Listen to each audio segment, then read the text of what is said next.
دجال المنصورة اللي خلى الدين ستارة لأعماله الشيطانية المهينة. ايه اللي حصل وايه اللي جرى وايه الحكاية بالظبط لدجال المنصورة؟ هنحكي النهاردة مع بعض حكاية دجال المنصورة رضا.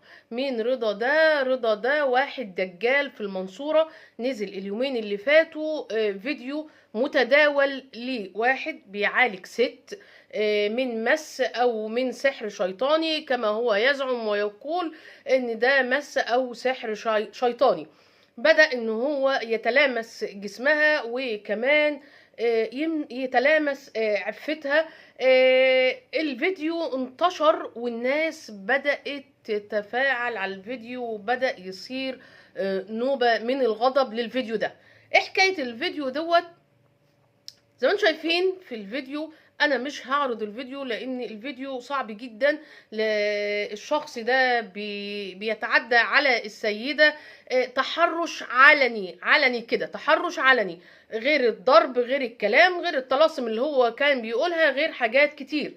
هو الست ديت عندها تعب شوية، او زي ما هم بيقولوا مثلا ان نفسيتها تعبانه لقله الخلف عندها، وراحت لكام دكتور مفيش علاج للموضوع ليها. لكن يا جماعه في علاج موجود، في اطباء موجوده، الواحد ما ييأسي من رحمه ربنا.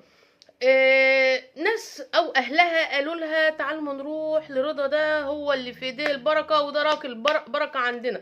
رضا ده من قريه في المنصوره اسمها بدوي دي قرية في المنصورة تابعة لمحافظة الدقهلية. وبيزعم نفسه ان هو بيحل المشاكل او بيفك الاسحار وبيفك الاعمال وي. لكن اللي ظهر في الفيديو حاجة غير كده خالص. ده تحرش علني، اهانة للجسد السيدة.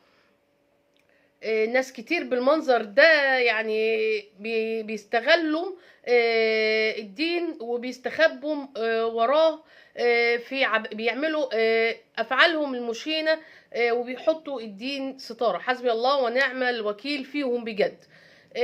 المهم السيدة راحت على اساس ان هو كما يزعم ان هو هيقدر يطلع لها المس اللي جواها عشان تقدر ان هي تخلف او يبقى عندها ذرية او كده. فاستسلمت للامر الواقع وبدأ ان هو يضربها ويحط ايديه على مناطق عفتها.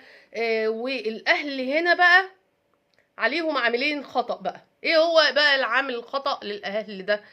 دلوقتي الشخص اللي صور، انت صورت بناء عن ايه؟ او صورت ليه؟ كنت بتعمل له شو، ولا انت كنت سايب الفيديو معاك عشان لو ما حصلش حمل بعد الفيديو ده تطلع تفضحه؟ انت ما طلعتش فضحته بس لوحده، انت فضحت اهل بيتك كمان. كنت خد الفيديو في ساعتها وروح للاجهزة المعنية ووريله الفيديو ان الشخص ده حصل كذا كذا، حصل منه تحرش علني قدامكم للسيدة دي. وانتوا المفروض اللي كان واقف او حد اللي واقف او الناس اللي موجودة اللي كانت واقفة لما لقيته تلامس اجزاء من جسمها كان المفروض وقفوه لغاية عنده او وقفتوه حده. العلاج بالقرآن معروف، العلاج بالقرآن معروف. عمر ما كان العلاج بالقرآن تلامس في الأجساد. العلاج بالقرآن معروف، احنا عارفين. بتقرأ آيات قرآنية معينة أو بتقرأ سورة البقرة كما زي ما بيقولوا علمائنا وشيوخنا. لكن التلامس واللي حصل في الفيديو ده مش علاج، وانتوا ساعدتوا على كده. هنقول بقى ناس تقول لك ده ناس ما عندهاش وعي، ناس ما عندهاش جهل، لكن هم كانوا مثلا عندهم امل وهو استغل ضعفهم للامل ده. الشخص ده بيبقى عنده خبرة واستغلال للحاجات دي بالذات. المهم الفيديو نزل، تم القبض على رضا المدعي ان هو بيعالج روحاني، المدعي ان هو هيفك السحر اللي عليها، ولكن هو تحرش بيها علني كده قدام اهلها وقدام ناسها. بجد فيديو صعب جدا الواحد يعرضه، وصعب جدا اللي بيحصل ده، ان احنا نترك العلم ونروح لناس دجالة، يعني نسيب عندهم بصيص الامل ان هم ممكن يحققوا لنا اللي نفسنا فيه. ماشي، لو العلم ما قدرش يوصل لك لهدفك اللي انت عايزه، او ما عرفتيش من الاطباء، في حاجة اسمها ربنا، الجاء لربنا، اتق الله، صلي، صوم، ادعي ربنا، قيام الليل، حاجات كتير تقدر توصلنا لربنا. ربنا قادر يعمل كل شيء، اذا قال الشيء كن فيكون. فاتجهوا لربنا، مش تتجهوا للسحر والشعوذة، اتجهوا لربنا يا جماعة. اللي بيحصل ده مهزلة، ان احنا دلوقتي بنمشي ورا الاعمال والدجالين وده وده وده، وناسيين ذكر الله. اذكروا الله، اذكروا الله، لا اله الا الله. حبايب قلبي، خلاص حلقتي خلاص كده خلصت النهارده.